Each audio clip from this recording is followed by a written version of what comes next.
कल, आज और कल। एक दिन बादशाह अकबर ने ऐलान किया कि जो भी मेरे सवालों का सही जवाब देगा उसे भारी इनाम दिया जाएगा। सवाल कुछ इस प्रकार से थे। ऐसा क्या है जो आज भी है और कल भी रहेगा? ऐसा क्या है जो आज भी नहीं है और कल भी नहीं होगा? ऐसा क्या है जो आज तो है लेकिन कल नहीं होगा? इन तीनों सवालों के उदाहरण भी देने थे। किसी को भी चतुराई भरे इन तीनों सवालों का जवाब नहीं सूझ रहा था।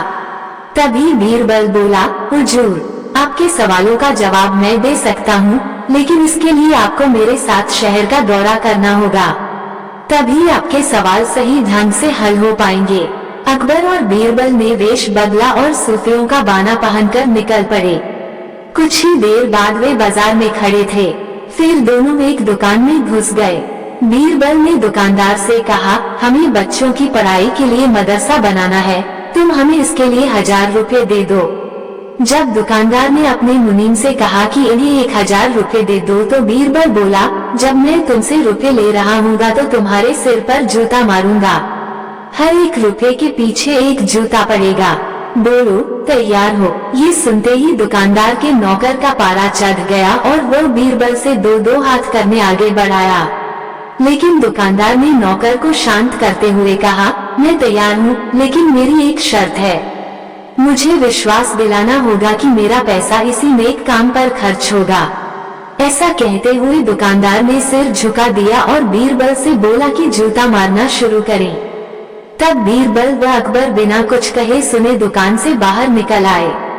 दोनों चुपचाप चले जा रहे थे कि तभी बीरबल ने मौन तोड़ा, बंद परवर। दुकान में जो कुछ हुआ उसका मतलब है कि दुकानदार के पास आज पैसा है और उस पैसे को नेक कामों में लगाने की नीयत भी, जो उसे आने वाले कल भविष्य में नाम देगी। इसका एक मतलब ये भी है कि अपने नेक कामों से वह जन्नत में अपनी जगह पक्की कर लेगा। आप इसे यूं भी कह सकते हैं कि जो कुछ उसके पास आज है, कल भी उसके साथ होगा। यह आपके पहले सवाल का जवाब है। फिर वे चलते हुए एक भिखारी के पास पहुँचे। उन्होंने देखा कि एक आदमी उसे कुछ खाने को दे रहा है और वो खाने का सामान उस भिखारी की जरूरत से कहीं ज्यादा है। तब बीरबल उस भिखारी से बोला, हम भूखे हैं, कुछ हमें भी दे दो खाने को। ये सुनकर भिखारी बरस पड़ा, भागो यहाँ से, जाने कहाँ से आ जाते हैं मांगने। तब बीरबल बादशाह से बोला, ये रहा हुजूर आपके दूसरे सवाल का जवाब। ये भिखारी ईश्वर को खुश करना नहीं जानता। इसका मतलब यह है कि जो कुछ इसके पास आज है, वो कल नहीं होगा। दोनों फिर आगे बढ़ गए। उन्होंने देखा कि एक तपस्वी पेड़ के नीचे तपस्या कर रहा है। बीरबल ने पास जाकर उसके सामने कुछ पैसे रखे। तब वो तपस्वी बोला, इसे हटाओ यहाँ से, मेरे लिए यह बेईमानी से पाया गया पैसा है, ऐसा पैसा मुझे नहीं चाहिए।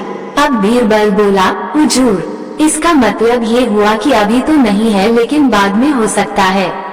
आज ये तपस्वी सभी सुखों को नकार रहा है, लेकिन कल यही सब सुख इसके पास होंगे। और हुजूर, चौथी मिसाल आप खुद हैं। पिछले जन्म में आपने शुभ कर्म किए थे, जो ये जीवन आप शानो शौकत के साथ बिता रहे हैं, किसी चीज की कोई कमी नहीं। यदि आपने इसी तरह ईमानदारी और न्यायप्रियता से राज करना जारी रखा तो कोई कारण नहीं कि यह सब कुछ कल भी आपके पास न हो। लेकिन यह न भूलें कि यदि आप राह भटक गए तो कुछ साथ नहीं रहेगा। अपने सवालों के बुद्धिमत्तापूर्ण चतुराई भरे जवाब सुनकर बादशाह अकबर बेहद खुश हुए। आपको ये कहानी कैसी लगी हमें कमेंट कर जरूर बताएं। इसी तरह की अच्छी कहानियाँ आप यहाँ पर पढ़ सकते हैं।